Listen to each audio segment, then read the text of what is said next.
Hi everybody, so I thought I would do kind of an atypical video for the channel for once and give you a little bit of a behind the scenes look at some of the less glorious stuff that I do on a day-to-day basis, and maybe just talk a little bit about, I don't know, like philosophical things, or kind of my philosophy on healthcare and why I do some of the stuff I do.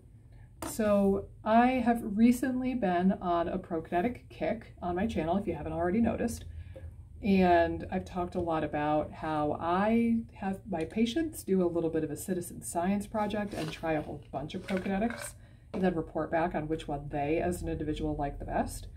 And this is a little behind the scenes. So I've got my little cups and I'm actually right now just divvying out little sample baggies of all of the prokinetics.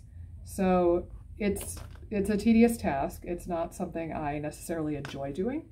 And in all honesty, up until I had the idea to even do a video while I do this, do like a vlog, if you will, I was just listening to my own favorite YouTubers.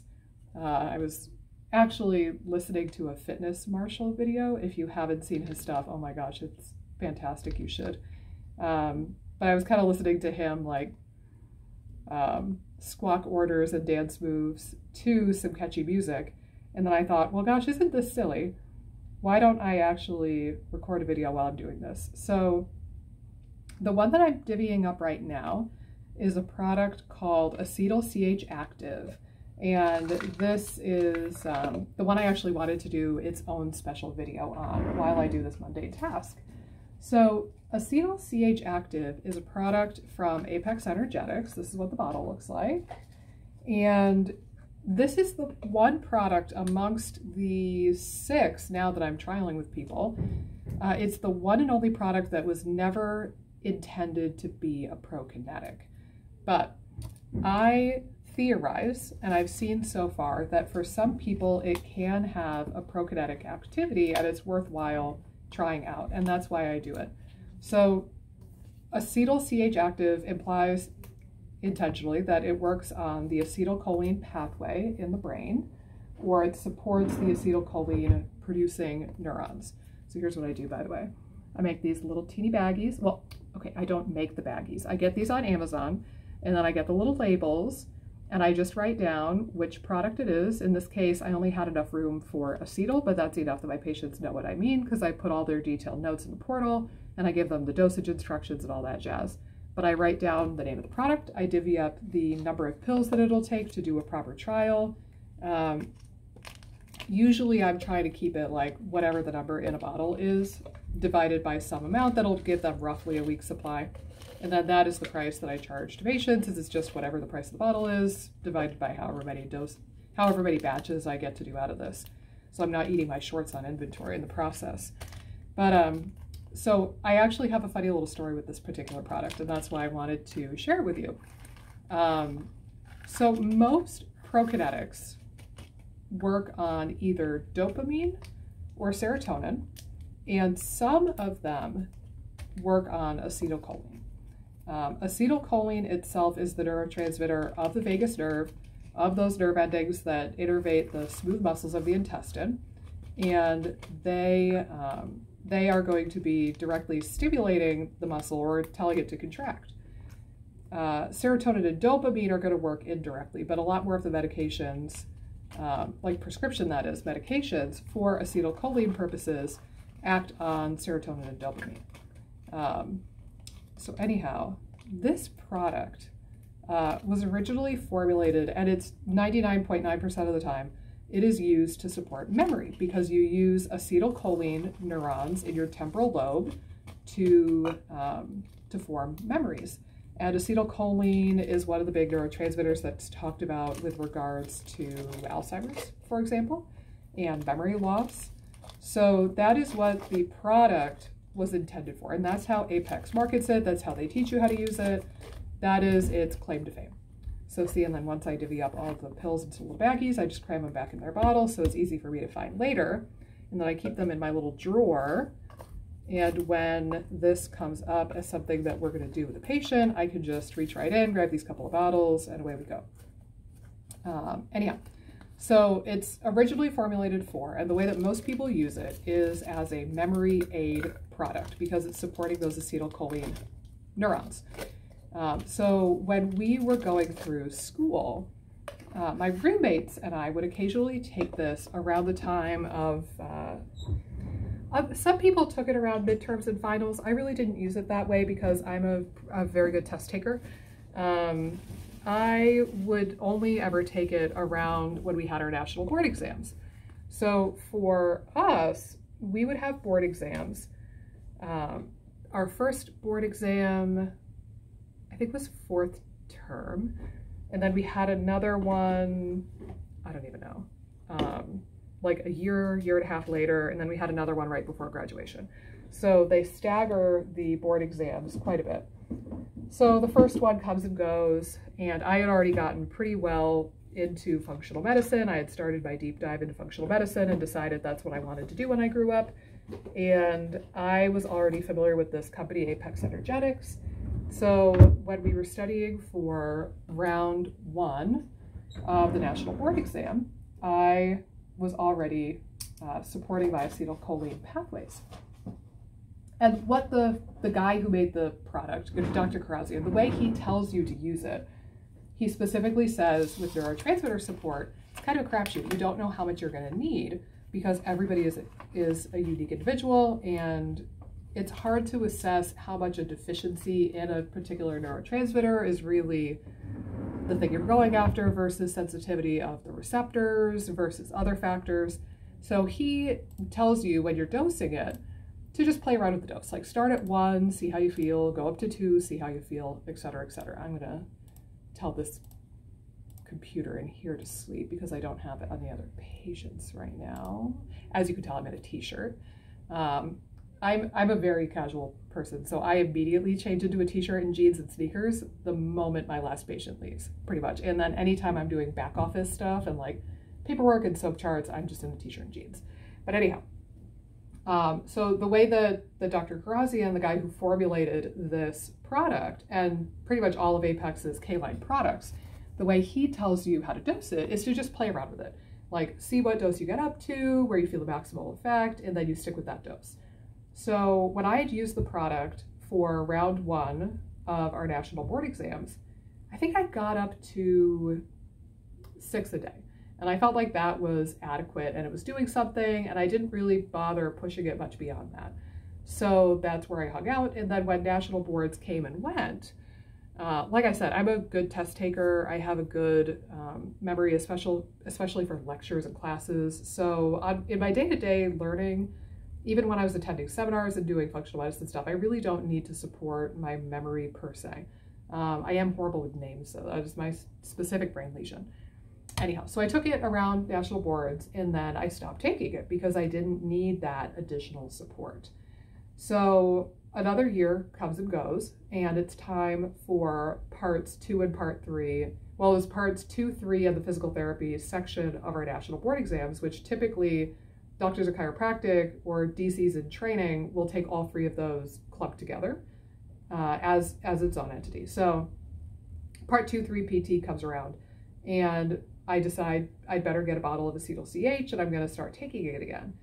And I remembered from a year prior, I thought, okay, I had taken up to 6 in a day and didn't have any notable, negative drawbacks. So I'm just going to start back up again at 4 per day. So I'll take 2 in the morning, 2 in the evening or whatever. And that's where I'm going to start off. Well, unbeknownst to me, the company had reformulated the product and made it stronger in that year between when I had taken it. So I start taking it. Lo and behold, it was too much. It was too strong. And I still remember it vividly. So I was in a class. I think it was one of our preclinical classes that was preparing us for clinic. We were going to clinic that term. And it was with a professor who I really liked, but he was known for being a hard ass. And I'm sitting in his class and I start realizing I'm getting very dizzy. And I don't usually get dizziness or vertigo, but I'm getting queasy, I'm getting dizzy. and my stomach is doing weird things, and like my muscles are twitching, and I just feel horrible. And luckily, one of my good friends, AJ, he looks over and he's like, "Are you okay?" I said, "No, I've got to leave, but this professor, he's going to call me out. If I stand up and walk out of the classroom, he's going to call me out." He's like, "It's okay. Like, I'll cover you. If he asks, you just get out the door. I'll cover for you."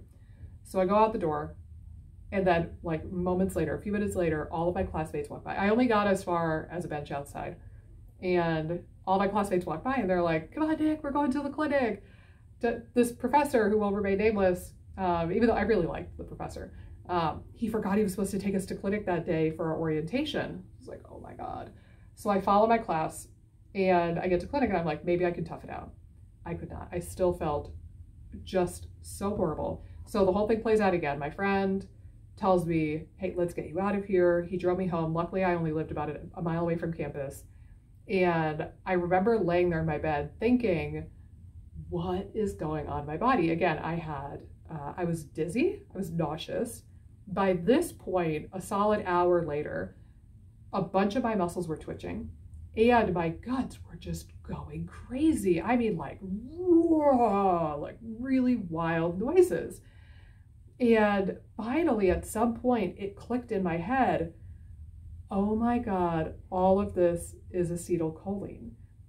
I overdosed. It makes total sense because for all that we think about acetylcholine for memory, and we in the SIBO world might think of acetylcholine for gut function, acetylcholine is the neurotransmitter of the vagus nerve.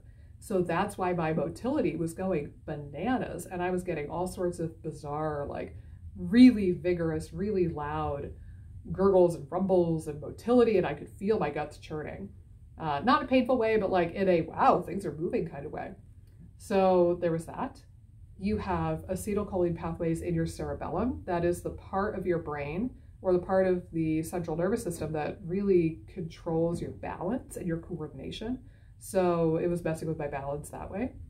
All of the muscles, all of the skeletal muscles or the voluntary muscles in your entire body, so like your biceps, your triceps, your quads, the nerve endings that synapse with those skeletal muscles and tell them to contract, those are all innervated by acetylcholine producing neurons. So did I cover all of it? The dizziness, the queasiness, so those were the major pathways. Is I was experiencing symptoms from the cerebellar, vagus nerve, and muscle acetylcholine pathways, just having a field day. And I've used this as a story, and I've talked about this before with patients with regards to just because it's a natural substance doesn't mean you're totally scot-free to go willy-nilly on it. Like, you can overdose on herbs, you can overdose on supplements, you can take something that's not correct for your constitution or not correct for what your body needs. And just because it's natural doesn't mean it's without consequences. So I've used that story for years. I've told that story a handful of times because of that kind of implication. But in the last year or two, the more I've gotten into SIBO and the more I've worked with SIBO and the more I've come to appreciate the need for prokinetics, I started doing more of a deep dive, learning the neurology of the enteric nervous system and the vagus nerve, what makes them tick, what makes them go. And I realized, oh my God, acetylcholine.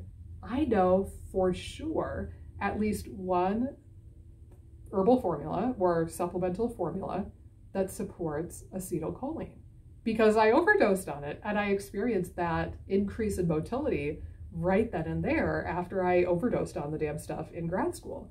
So it was only probably in the last year that I had that epiphany. And I decided, you know what?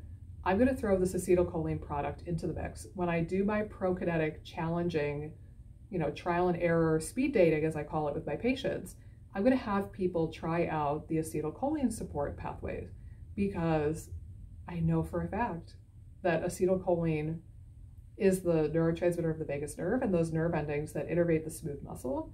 And I know for sure that taking that product in a high enough dose will get stuff cooking. So that's my little story you know, with why I use Acetyl CH Active as a prokinetic, it's not consistently a favorite. From having people try it with all the other prokinetics, it does seem like people usually like one of the other ones better. So it's not my front runner. I would say the front runner, if anything, is probably Motility Activator from Integrative Therapeutics. And then all the other ones are kind of about the same. Some people like them, some people don't. And then Acetyl CH Active is probably the least favorite amongst the cohort that I have people try. But some people really get a benefit from it and some people like it. So I continue to have people try it and do a little trial and error. But yeah, but that's kind of the potentially boring behind the scenes look at, I just sit here. This is my, I don't know if you guys have ever seen this actually.